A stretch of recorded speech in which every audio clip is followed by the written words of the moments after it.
Look, man, this is a Wemby series. Wemby's going to have about at least 3 30-point games to take this one home. Obviously, every Spurs series is technically a Wemby series, but we see even like in Game 7, Wemby goes for 22 and 7. He don't have to go off because the Spurs are a good team. They're a deep team, and a lot of teams don't focus on the others, but because they're not built to focus on the others, and everybody just kind of focus on Wemby. This New York Knicks team can deploy a bunch of big defenders, and it can slow down the others from having the nights that they generally have. What they cannot slow down is Wemby, bro.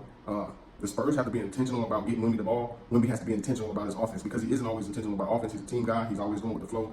He rarely forces the issue on offense until the game's out of hand, but he's generally going with the flow. I think Wemby has to force his offensive presence this whole series because the way the New York Knicks are built, they can bother Castle and Vassell and Harper and Keldon Johnson. They have the size on the wing to bother those guys. Now, I do believe they're going to put OG on Wemby a lot, but anytime OG isn't on Wemby, now all of a sudden those big 6'5", 6'6" guards that's used to bullying guys have a big, strong defender on them that can play in the paint. That's totally different. Then you go Mikal Bridges, who's also 6'7", and then of course Hart, he's 6'5". So the Knicks present a different energy than the Spurs have seen. And then of course they got 2 7-footers they can play with, Mitchell Robinson and of course Karl-Anthony Towns. So this is going to be a Wemby series, bro. Wemby got to be 28 points tonight or better, I think, for the Spurs to bring this one home. Because I don't think the Knicks are going to let the role players do what they generally do.